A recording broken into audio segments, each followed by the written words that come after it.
By some people's definition of speaking a language, I speak 5 languages. By other people's definition, I speak only 2. I don't really think that either definition is completely right or completely wrong, so instead of just saying, yes, I speak 5 languages, or no, I don't, I only speak 2, I wanted the story of which languages I speak and to what level and why to be all in the one place because I get asked about it a lot.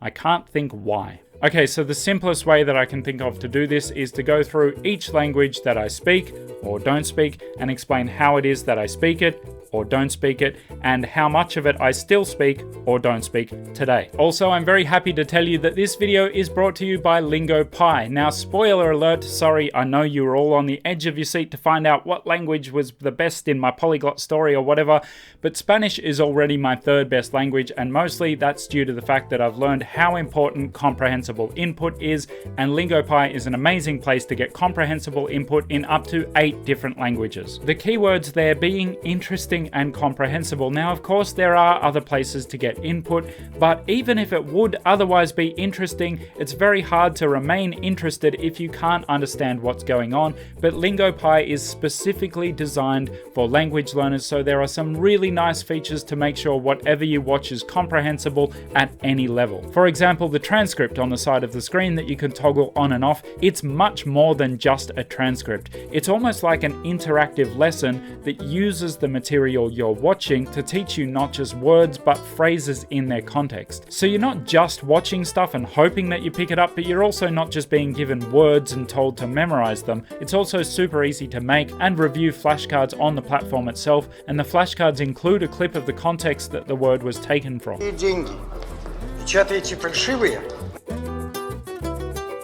They're also adding new material all the time. For example, one series that I've noticed they've added recently is like a parody of really well-known series like La Casa de Papel. I've been really enjoying that. You can also track the amount of time you've spent learning. There's even a leaderboard for people who are competitive like that. There's a section just for music. There's way more features, way too many to mention, to be honest, so I'd encourage you to check out LingoPie for yourself using a 7-day free trial. Link for that is in the description. If you're really interested in learning a language and enjoying the process along the way, definitely check out LingoPie, and thanks to them for sponsoring today's video. So anyway, let's do this chronologically. My first language, English. That wouldn't seem that interesting since I was born in Australia to Australian parents and have lived here my entire life, but if you want to find people who will argue with you about what you speak, why you speak it, how well you speak it, start a channel about learning languages. You'll find them. I once used the word needn't in a video only to have someone tell me in the comments that it wasn't a word. That argument was easily won, so they then backed down to not a word that native speakers use. I needn't tell you that they never backed down further than that, but they did get to saying, I've been in Australia and no one there talks like you. I've been in Australia too.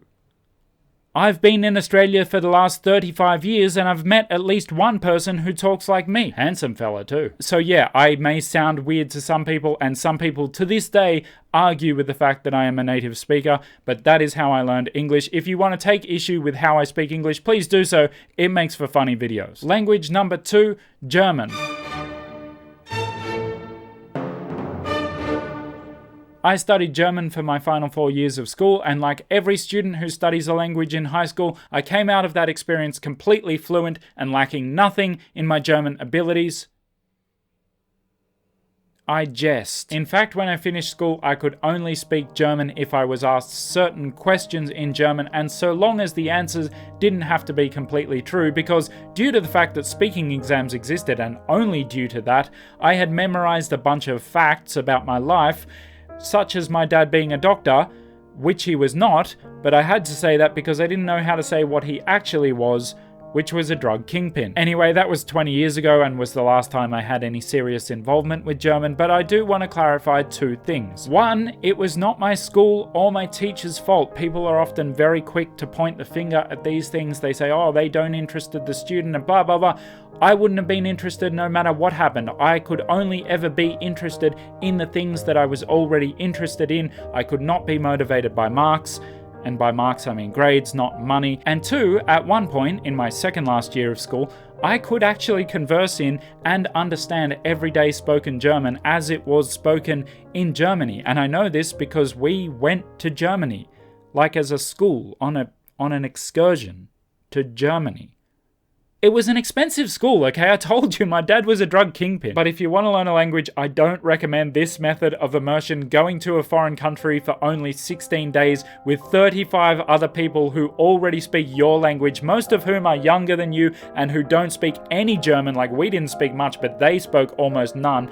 Not a lot of German was spoken or heard. But in the last 5 days, there was a homestay, and I was raised very politely, to the point that I was kind of stubborn about how polite I was, and some people thought I was a little bit weird. So try as they might, my host family got no English out of me, like none. I considered that I was in their house and it was rude not to speak German. So I did speak German, even though it would have been much easier for everyone to just speak English. Now, their English was okay. It wasn't good like today's Denmark kind of good, but it was definitely much better than my German.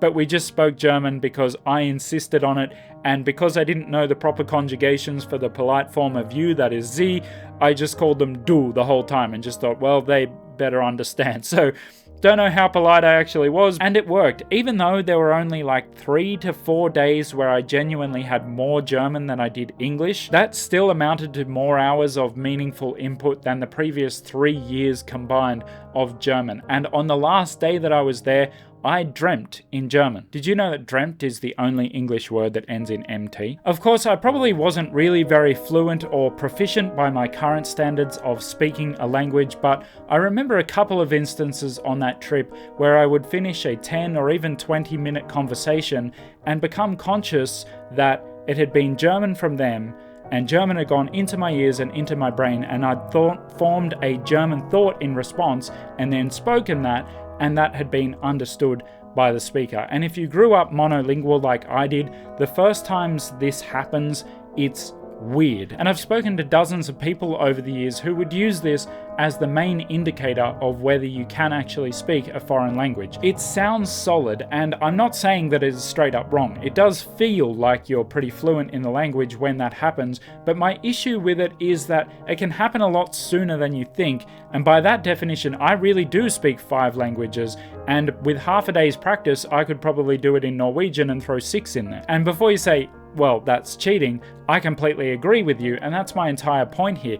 I can still process German in German. That is, I can hear it or read it and understand what it means without needing to translate it, but that's only if I understand what it means. If I don't understand what it means, then it takes me a second to realize that it's German because I was probably trying to process it as Swedish, and I've often had the experience of hearing a bit or reading a bit of German and thinking, what?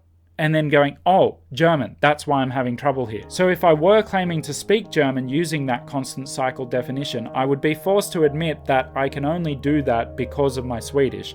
And the same would be even more true of Norwegian or Danish. For the first couple of months or whatever of learning those languages, it wouldn't actually be Norwegian or Danish, it would just be Swedish dressed up with a different accent. And that brings us to language number 3, Swedish. At the time of recording this, Swedish is the only foreign language that I feel comfortable saying that I can speak. Having said that, a lot of people who are not language learners at all tend to think that speaking a language is a sort of on or off thing, like either you do speak it or you don't. So when they hear me say, yes, I speak Swedish, they take that as like, oh, your Swedish is like your English. You can do stuff in Swedish and you can do stuff in English and it's exactly the same. But it's not exactly the same. I am not for a second claiming that my Swedish is anything like my English.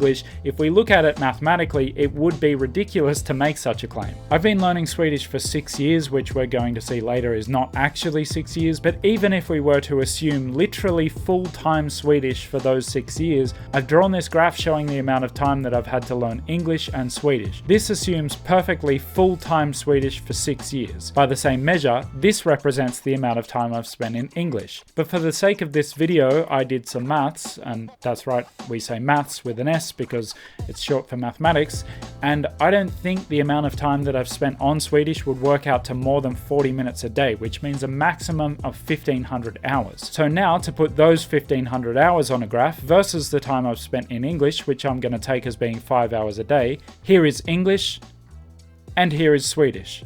And that's not the end of the story with Swedish. I'm going to pick it up again in a little bit, but in late 2018, I started learning language number 4, French. So this was about a year after I had started learning Swedish. My dad was living in France at the time, working for, I assume, the French equivalent of the mafia, and I was going to visit him, which never happened, but even when he moved back, I still continued to learn French, and I continued to have some level of dedication to it. And I think the reason that I was able to do that was that somewhere deep down, I knew that I should actually be improving my Swedish. Now, if you're not following that logic, Wait But Why has a really good explanation of why sometimes people procrastinate by doing things that are equally difficult or even more difficult than the thing they really should be doing. Looking back on it now, I can see quite clearly that my French really was a tool of procrastination away from my Swedish, and why I felt the need to procrastinate on Swedish was that I didn't know what to do next. Around this time, we're talking sort of mid-2019 here, I hadn't heard about an input-centered approach to language learning, or if I had, I didn't think it would work. I thought it was all dumb and bogus. And I didn't know what to do next. I literally didn't know how to improve my Swedish because I was having lots of face-to-face lessons and that wasn't helping. So I thought, if face-to-face lessons with a teacher cannot make me better, nothing can. This was backed up by all the Swedes I spoke to, both the teachers whom I met on Skype or when I went to Swedish events and stuff like that. They were all telling me and complimenting me on how fluent I was. But I had this cognitive dissonance where I knew that that wasn't actually true because I would feel okay whilst talking. But then as soon as Swedes started acting like Swedes and talking the way that they normally talk, I would have no idea what was going on. Like none. Like imagine starting the show The Wire halfway through season 4 and it's dubbed into Estonian. Like that's how much I understood. And just to be sure you understand how strong this dissonance was, these would often be the same people who were telling me, I think fairly genuinely, how good my Swedish was. Like, wow, you speak Swedish really well, especially for someone who's only learnt for such a short time. But then they would turn to each other and I don't think they would realize that when they spoke to each other, I was understanding nothing of it. So I think, unaware as to the real motivation behind it, I used my dad living in France as an excuse to take up a new language because that's the perfect quick fix, right? Away from the trouble that I was actually having, which was that I didn't know how to take my Swedish any further, to take up a new language is the perfect fix because you don't have to worry about any kind of intermediate plateau. You don't have to worry if you're not understanding anything because you're just a beginner.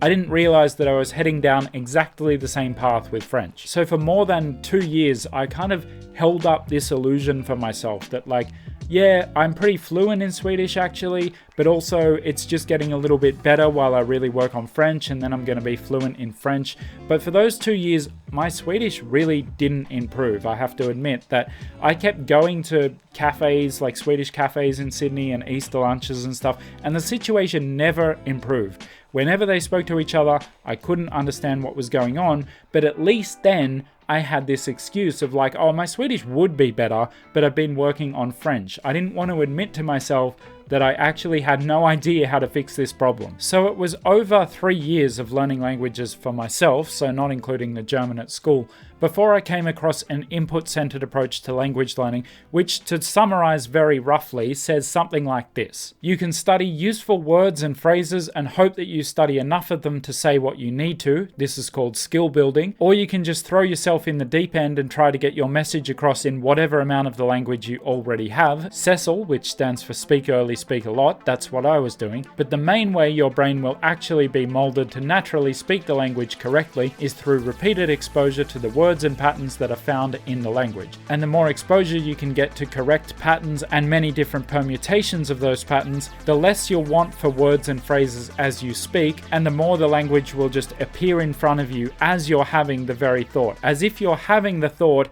in the words themselves. And there are all sorts of ifs and buts and caveats and slight modifications, etc. But that is the meat of an input-centered approach. A person trying to learn a language through an input-centered approach will spend the majority of their time listening to and reading the language because that's what their brain needs to effectively produce the language. And it was 3 years into learning languages for myself before I started giving any credence to this idea. And because I was still pretty focused on French at the time, I started to put it into practice with French and I started seeing results. In fact, although I can't test this, I feel that in April of 2020, which was my last month of studying French, it may have even been better than my Swedish. Even though I'd been studying it in theory for less time, I'd probably had more effective hours because it had been about 4 months since I'd started actually getting heavy amounts of input in French. So going back to that litmus test that I discussed earlier of whether you speak a foreign language, can the language go into your brain and be processed in that language and then come out of your mouth and be understood by the other person, I was definitely meeting that bar in French, and I still do today with just a minute or so of practice. But just as with German, I do not claim to speak French. So in a weird kind of way, you could almost say that the reason I stopped learning French was that I was getting a lot better at it. That is, I saw the input approach working, and I realized that that was what held the answer to my problems in Swedish. So from like mid-2020 through to the end of 2021, I got as much input in Swedish as I could without getting bored. And my plan for 2022, what I was meant to do was to dabble in a bunch of new languages, just to have a bit of fun, to be reminded of what it was like to be a beginner, and to really stay focused on my Swedish throughout that year.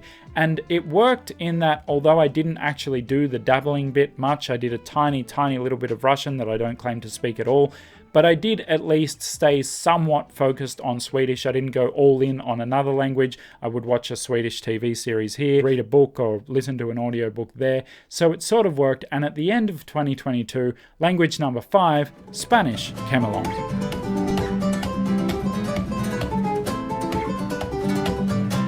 I know a lot of you know this story already, so I won't completely retell it, but in November of 2022, I got a very strong sign that I ought to take up Spanish. Basically, there were 3 things on the same day. Now, things on the same day have a tendency to feel significant. Had it have been 4 things in the space of a week, I don't know that it would have felt like that, but being 3 on the same day, it just felt like it was providence. Whatever the case, it's happening now, and the last of those signs was that I found out I would have the chance to go to the USA. And not just the USA, but California and then Texas. And not just that, to top it all off, the flight between the 2 states that we all have to take as part of the tour, it was going to cost almost as much as flying from California down to Mexico City, staying for about 9 days, and then going back up to Houston and meeting the tournament again.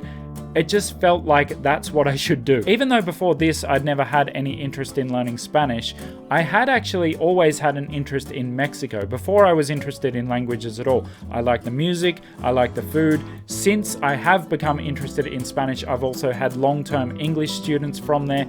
I think I will like the country, but I obviously won't know until I actually get there. And when I do, it will be the first time that I've been in a non-English speaking country since I was in Germany 20 years ago. Now, there is one more little twist in this epic saga, but before we get to that, remember to check out LingoPie using the link in the description. It helps make these videos, and it also helps with travel plans, so you can thank them for the fact that if this all goes according to plan, because I've set this up very, very carefully, the minute this video comes out is also the minute that I actually landed in Mexico.